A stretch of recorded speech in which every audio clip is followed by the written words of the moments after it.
Hello everyone and welcome to Warwick University in England for the Game of the Day presentation from round 1 of the 2015 British Chess Championships. This is International Master Andrew Martin reporting exclusively on the ECF YouTube channel. Well, games on the top boards in the British Championship went very much as expected in the first round. Here we had seasoned grandmasters, many very strong players playing lesser players, and nobody really tripped up. The game I'm going to feature is an absolute obliteration of the black position, and it features Jonathan Hawkins playing with the white pieces, grandmaster, against John Wager playing with black. A game Wager will certainly want to forget. The opening was slightly off the beaten track, as black starts off by playing a Slav, but then quickly goes into the Stonewall formation by playing f5. Not many top players go into the Stonewall this way, and that's for a very good reason. White hasn't played g3 yet. Of course, white could play g3 in this position, going into a main line of the classical Dutch. But then he takes away a lot of dynamic opportunities that can be given to him with the move bishop f4. Quite often in this line, white is able to start a kingside attack with the help of the move g4. And this is a function which we're going to see Hawkins employing before very long in this game. This is one of those stone walls where black's got to be extremely careful in the very opening of the game, that he doesn't get completely blown away. He has to be very exact in order to be able to defend this position. And as we'll see, Wager isn't really up to the task in this game. So he plays knight f6, white plays e3, and now the first question black has to ask is, does he really want the dark square bishops off the board? Yes, I know black can play bishop d6 in this situation, but the exchange of dark square bishops here tends to favour white, as he quickly establishes dominance over the e5 square. So that's why, going back to the game, Wager plays the more modest move bishop e7. White plays bishop d3, and already here I think black starts to go wrong, as he plays what looks like the most natural move on the board, castles, but which really helps white's attack, as we'll see. Now, if black could have anticipated what was coming, I think he would have preferred to have played knight e4 here. The general recipe in this variation is that as soon as white plays bishop d3, black should be thinking about knight e4. This move not only blocks out the bishop on d3, it threatens in certain circumstances just simply to exchange a piece on c3. Merely by exchanging a pair of minor pieces, black lessens the force of the coming white attack. So for instance, if, let's say, white plays as Hawkins played in the game, queen c2, black can again delay the move castles by playing knight d7. And it's interesting to note here that this move looks like a mistake, because white seems to be setting a little trap here, coming in and winning the black queen. Well, black has bishop b4 check. A useful intermezzo, creating a square for the queen on e7, and of course white loses this position.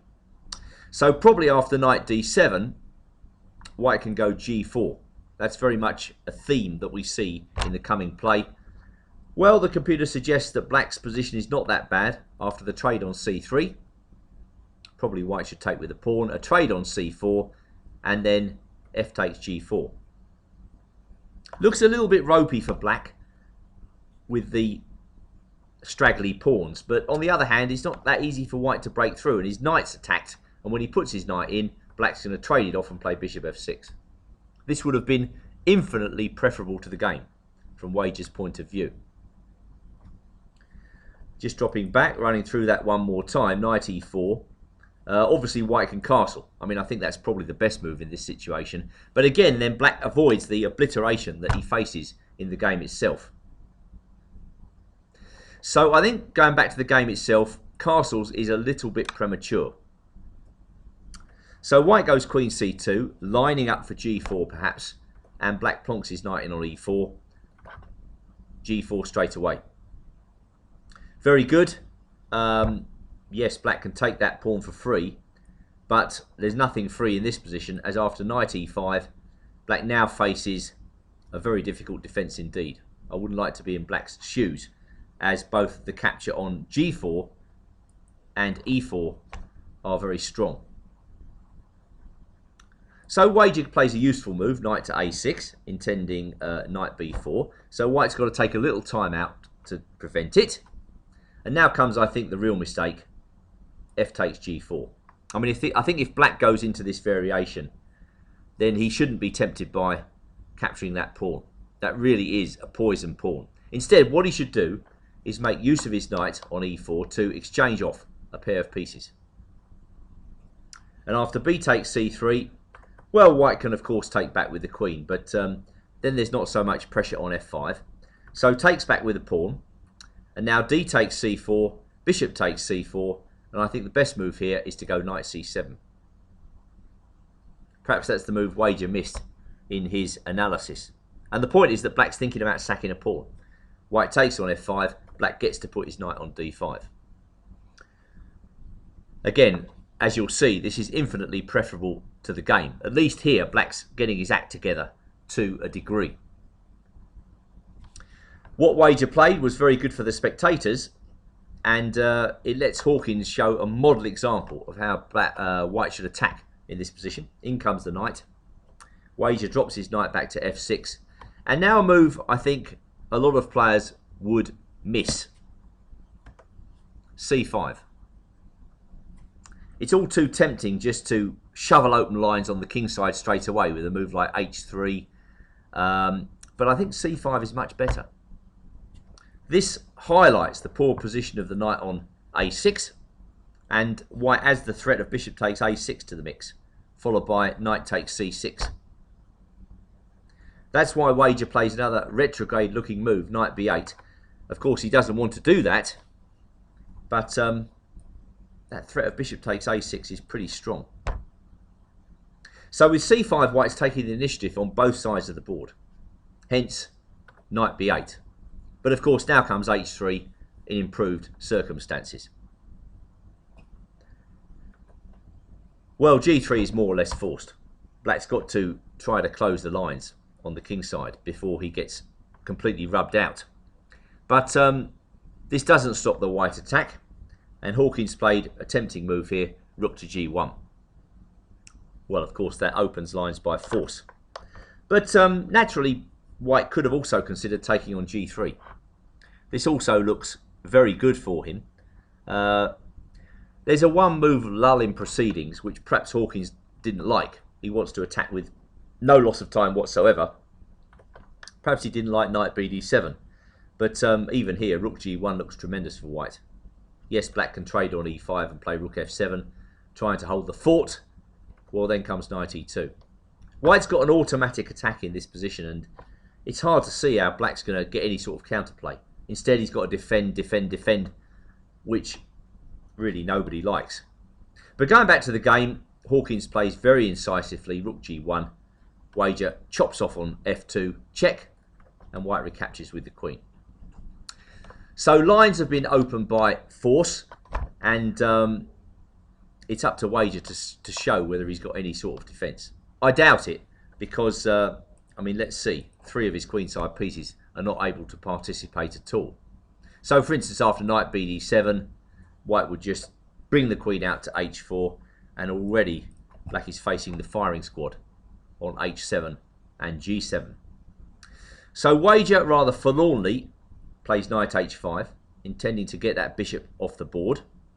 White goes queen c2, renewing the threat to h7. Black gives a check, and after king d2, well, already black is feeling the heat. He took on f4, but then came bishop takes h7 check. The king came to h8 only move, and now e takes f4. Another calm move, typical of Hawkins, setting up ideas of knight g6 check.